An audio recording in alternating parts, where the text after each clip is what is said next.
नमस्कार, आप देख रहे हैं पंजाब केसरी राजस्थान और आपके साथ हूं मैं सौरभ दुबे। आपने नोटिस किया होगा कि पंजाब केसरी राजस्थान पिछले कुछ दिनों से लगातार वागड़ की राजनीति को बहुत ही तफसील अंदाज में कवर कर रहा है। इसका कारण ये है क्योंकि जय कृष्ण पटेल का जो मुद्दा राजस्थान की सियासत में पेश आया है वो काफी गंभीर है। इसकी सबसे बड़ी मुख्य वजह यह है कि माना जा रहा है कि ये पहली बार ऐसा हुआ है कि कोई सिटिंग एमएलए इस तरीके से एसीपी की गिरफ्तारी में आया हो। और यही वजह है कि पंजाब केसरी राजस्थान लगातार इस पूरे मसले को तफसील से न सिर्फ समझने में लगा हुआ है बल्कि आपको समझाने में भी लगा हुआ है। मैं खुद लगातार कई सारे वागड़ के नेताओं के इंटरव्यू ले रहा हूँ, उनसे बातचीत कर रहा हूँ, समझने का प्रयास कर रहा हूँ कि आखिर क्या कुछ नया मोड़ देखने को मिल रहा है। लेकिन सबसे पहले मैं आपसे ये समझाना चाहता हूँ आपको कि वागड़ की राजनीति जो बेसिक है, जो उसकी आधारभूत है, मूलभूत है, वो क्या कहती है। तो सबसे पहले आप ये समझ लीजिए कि वागड़ की राजनीति में भी तीन मोर्चों की राजनीति यानी त्रिकोणीय मुकाबला होता है हर चुनाव में। पहला है भाजपा यानी भारतीय जनता पार्टी, जो प्रदेश और केंद्र दोनों पे काबिज है।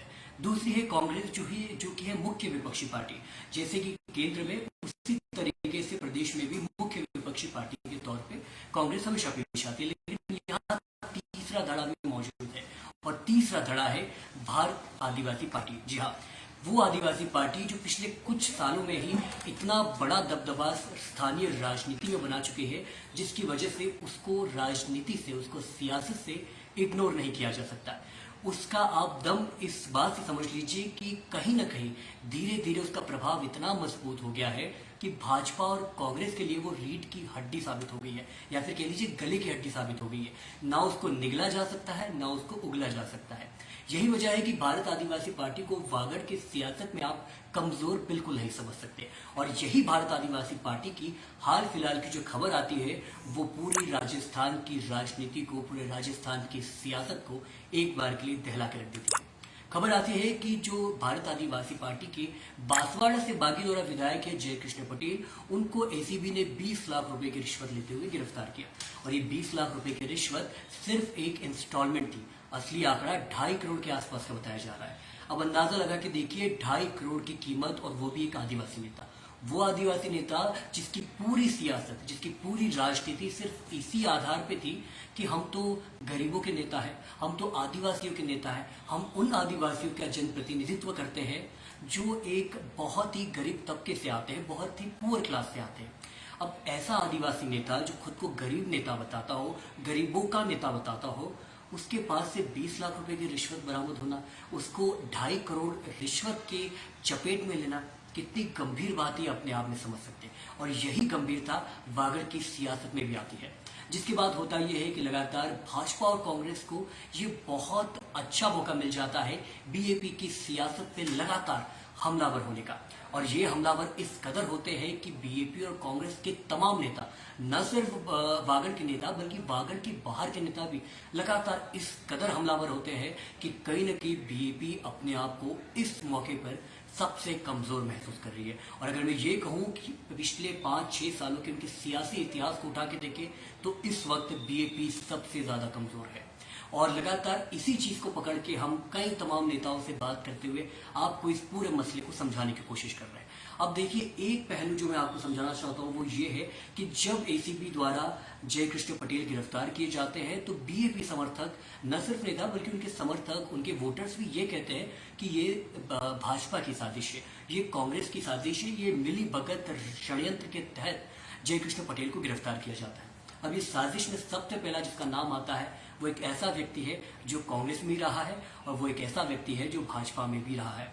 फिलहाल उसका नाम है महेंद्र सिंह जी मालविया। जी हाँ, ये वही व्यक्ति है जिसने जो लंबे सियासी इतिहास में आता है, उसका राजनीतिक अगर आप इतिहास, हिस्ट्री उठाकर देखें तो बहुत पुरानी है। हो सकता है हमारे जो अमूमन जो दर्शक है वो उस समय पैदा भी नहीं हुएंगे, उस वक्त से उस राजनीति में सक्रिय बंदा है। ऐसा व्यक्ति जब उसका नाम इस पूरे मसले में आता है तो कहीं ना कहीं ये जो सियासी पारा है वो काफी ज्यादा बढ़ चढ़ के बोलने लग जाता है। ये जब खबर हमें मिलती है कि कहीं ना कहीं महेंद्रजीत मालविया पे आरोप लग रहे हैं कि उन्होंने एसीबी के द्वारा जय कृष्ण पटेल को गिरफ्तार करवाने का षड्यंत्र रचा है, तो हमने सबसे पहला काम जो किया वो उनका इंटरव्यू लेने का किया। कल ही मैंने उनका इंटरव्यू लिया था महेंद्रजीत सिंह मालविया का, और तमाम जितने भी तीखे सवाल आपके जहन में हैं, जितने भी गंभीर सवाल मेरे मन में थे, मैंने दोनों सवालों से बारीकी से एक एक करके पूछा और सबका जवाब उन्होंने दिया। लेकिन काफी संक्षिप्त रूप में, काफी बच के निकलने का प्रयास करते रहे। हमने पूरी कोशिश की कि उनको सवालों में हर एक सवाल पूछा जाए जिससे वो जो भी सच्चाई है, चाहे वो उनके पक्ष में हो चाहे वो उनके विपक्ष में हो, वो सामने लाकर पेश करें। लेकिन काफी संजीदा अंदाज में उन्होंने हर जवाब का संक्षिप्त में जवाब देते हुए निकले। लेकिन जब ये वीडियो अपलोड होती है, एक बार में 25 से 30 हजार व्यूज आते हैं वागड़ से, और सबका एक ही कमेंट था कि महेंद्र सिंह जीत मालविया झूठ बोल रहे हैं। हालांकि ये जनता है, जनता अपनी दृष्टि से देखती है हर राजनीति को, हर राजनेताओं को, लेकिन कहीं न कहीं ये जो मानस है वो जनता के जहन में अभी है। और जनता ना कहे कि अगर इनको बीएपी समर्थक बोले तो भी यहाँ गलत नहीं होगा। अब इसके बाद होता यह है कि न सिर्फ ये जो इंटरव्यू, ये साक्षात्कार का सिलसिला है वो यही खत्म नहीं होता। मैं लगातार और भी वागड़ के नेताओं से बात करता रहता हूँ, बात करके ये समझने का प्रयास करता रहता हूँ कि आखिर इसके पीछे था कौन। और इसी कड़ी में एक सबसे बड़ा इंटरव्यू जो मैं लेता हूँ वो है मणिलाल गरासिया और कांति भाई आदिवासी। अगर आप मुझे वागड़ से देख रहे हैं तो मुझे नहीं कोई परिचय देने की जरूरत नहीं कि ये दोनों कौन है। अगर फिर भी अगर आप वागड़ के बाहर हैं और वागड़ की सियासत से उतनी अच्छी तरह वाकिफ नहीं है तो मैं आपको समझाना चाहता हूं कि कांति भाई आदिवासी वो व्यक्ति है जो बीएपी का फाउंडर मेंबर रहा है। जी हाँ, पहले बीटीपी थी, उसके बाद भारत आदिवासी पार्टी बन गई, और भारत आदिवासी पार्टी को बनाने का जो सबसे बड़ा श्रेय जाता है वो कांति भाई आदिवासी को जानता है।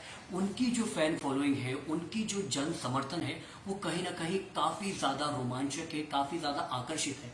हालांकि ये भी सत्य है कि उन्होंने विधानसभा चुनाव, लोकसभा चुनाव लड़ने का उन्होंने फैसला किया था, लेकिन वो हार गए थे। लेकिन इसके बाद भी सदाकत यही है कि कहीं ना कहीं उनका जो जन समर्थन है वो काफी ज्यादा मजबूत है।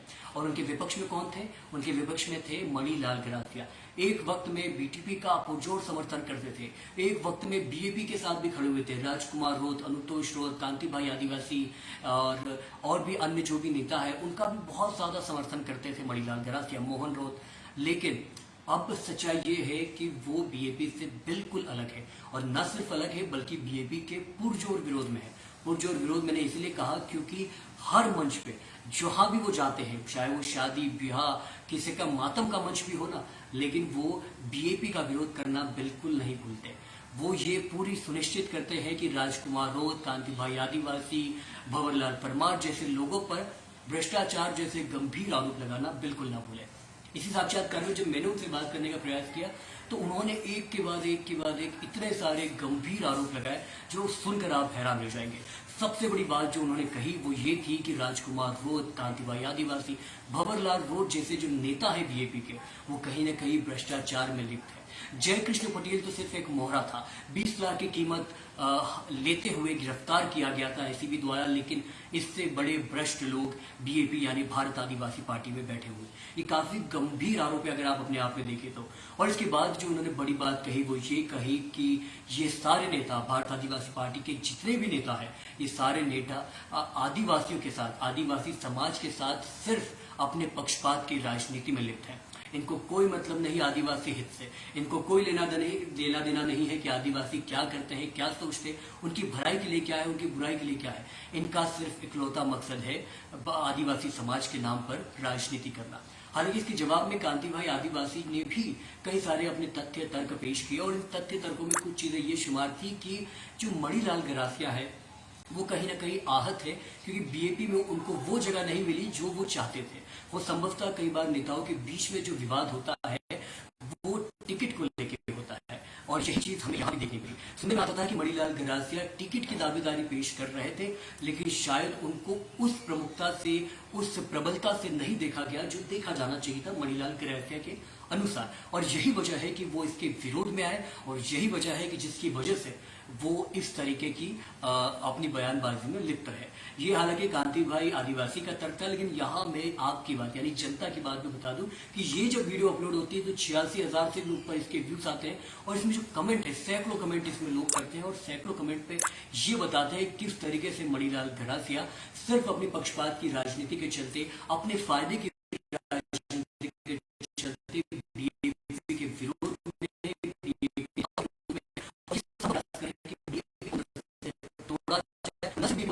समाज को भी अंदर से किया जाए। इसके अलावा मैं आपको और भी बताऊं कि लगातार पिछले कुछ दिनों में मैंने और भी साक्षात्कार जिसमें जितेंद्र मीणा, डीएपी